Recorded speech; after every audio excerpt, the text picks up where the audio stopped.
Hello students, तो चलिए आज हम लोग शुरुआत करते हैं क्लास 9 के एक्सरसाइज 7.1 के क्वेश्चन नंबर 6 का, जो कि है in figure 7.21 AC is equals to AE, AB is equals to AD and angle BAD is equals to angle EAC।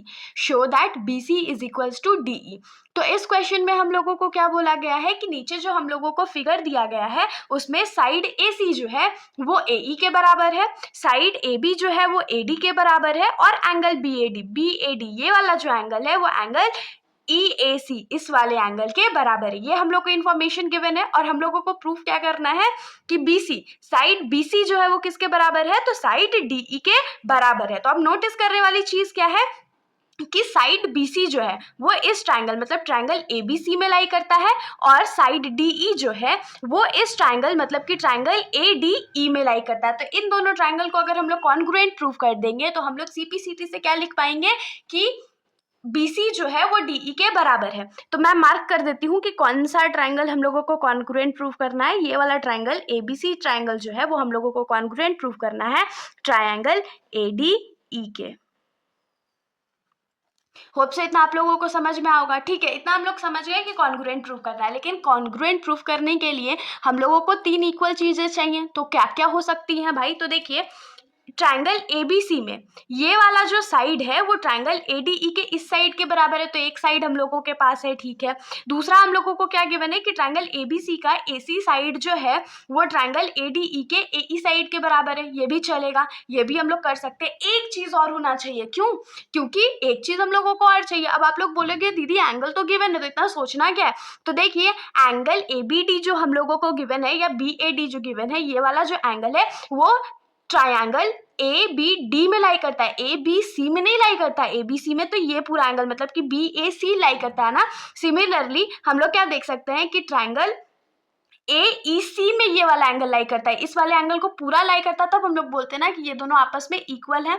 तो अब हम लोग क्या कर सकते हैं, इसमें हम लोग कॉमन सेंस क्या लगाने वाले हैं कि देखिए, अगर इस एंगल को हम लोग इस एंगल में ऐड कर दे, ये जो छोटा वाला एंगल है उसको अगर हम लोग एंगल BAD में ऐड कर दे तो क्या होगा, हम लोगों को एंगल ABC मिल जाएगा। और उसके बाद अगर सेम यही छोटे वाले एंगल को हम लोग एंगल EAC में ऐड कर दे तो हम लोग को ये एंगल मिल जाएगा, फिर तो हमारा काम बन जाएगा ना। तो चलिए हम लोग शुरुआत करते हैं। तो सबसे पहले हम लोग क्या लिखेंगे, गिवन लिखेंगे। तो गिवन हम लोगों को क्या है कि AC जो है वो AE के बराबर है, और एक चीज क्या गिवन है कि AB जो है वो AD के बराबर है। एक चीज और क्या गिवन है कि एंगल BAD जो है वो एंगल EAC के बराबर है। ये हम लोगों का गिवन था। तो टू प्रूव हम लोगों का क्या है, हम लोगों को प्रूफ करके दिखाना है कि BC जो है वो DE के बराबर है। अब इसका प्रूफ हम लोग करेंगे कैसे? तो प्रूफ करने के लिए सबसे पहले हम लोग क्या करते हैं कि एंगल BAD जो है उसको EAC के इक्वल देते हैं। कैसे इक्वल देंगे? तो ये हम लोगों को गिवन था, तो हम लोग रीजन लिखेंगे गिवन।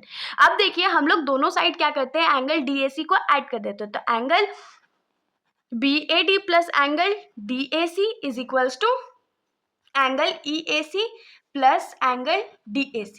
अगर हम लोग दोनों साइड लेफ्ट साइड और राइट साइड सेम चीज ऐड करते हैं तो फर्क नहीं पड़ता है। और रीजन में हम लोग क्या लिखेंगे, angle DAC is added on both sides. तो अगर हम लोग एंगल को ऐड कर देते हैं तो यहाँ पर हम लोगों को क्या मिल जाएगा, this angle plus this angle क्या हो जाएगा, एंगल BAC मिल जाएगा। और this angle plus this angle हम लोगों को क्या मिल जाएगा, तो एंगल DAE मिल जाएगा। तो इसको हम लोग लिख लेते हैं कि एंगल BAC ये हो जाएगा, BAD प्लस DAC क्या हो जाएगा, एंगल BAC हो जाएगा, is equals to angle EAC। ये वाला जो एंगल है EAC प्लस दिस वाला एंगल क्या हो जाएगा, तो एंगल EAD हो जाएगा। और इसको हम लोग कंसीडर कर लेते हैं इक्वेशन नंबर 1। और यही एंगल का तो हम लोग को रिक्वायरमेंट था। अब हम लोग क्या कर सकते हैं, तो SAS प्रॉपर्टी का यूज करके आराम से लिख सकते हैं कि ये दोनों ट्रायंगल जो है वो आपस में कॉन्ग्रुएंट है। तो हम लोग क्या लिखेंगे, in triangle ABC and triangle ADE, इन दोनों ट्रायंगल्स में हम लोग क्या लिखेंगे, तो सबसे पहला वाला साइड लिखेंगे। तो हम लोग क्या लिखेंगे कि AB जो है वो AD के बराबर है। ये हम लोगों को कहाँ से पता चला, तो ये हम लोगों को गिवन था। उसके बाद हम लोग क्या लिखेंगे, क्योंकि SAS प्रॉपर्टी का यूज करें तो एंगल लिखेंगे। तो एंगल BAC जो है वो एंगल EAD के बराबर है। और क्यों बराबर है, तो फ्रॉम इक्वेशन नंबर 1, ये अभी जस्ट हमने प्रूव किया है। उसके बाद हम लोग क्या लिखेंगे, लास्ट वाला साइड लिखेंगे कि AC साइड जो है वो AE के बराबर है। और हम लोगों को कैसे पता, तो ये भी हम लोगों को क्वेश्चन में गिवन था। तो देयरफॉर बाय SAS कॉन्ग्रुएंस हम लोग क्या लिख सकते हैं कि ट्रायंगल ABC जो है वो कॉन्ग्रुएंट है ट्रायंगल ADE के। इतना हम लोगों को मिल गया। अब हम लोग एक चीज़ और क्या लिख सकते हैं, क्योंकि ये दोनों ट्रायंगल्स में ही हमारा साइड BC और DE लाई कर रहा था, तो हम लोग बहुत सिंपली इसको CPCT से क्या लिख सकते हैं कि ये दोनों इक्वल है। तो हम लोग क्या लिखेंगे कि implies that BC is equals to DE, और इसका रीज़न क्या दे देंगे, तो बाय CPCT हैंस प्रूव्ड। यही हम लोगों को प्रूव करना था। एक बार आप लोग दोबारा भी सॉल्यूशन देख सकते हो। बाकी अगर आप लोगों को सॉल्यूशन अच्छा लगा तो वीडियो को लाइक करिएगा और मेरे चैनल को बिना सब्सक्राइब करे कहीं मत जाइएगा। Thank you.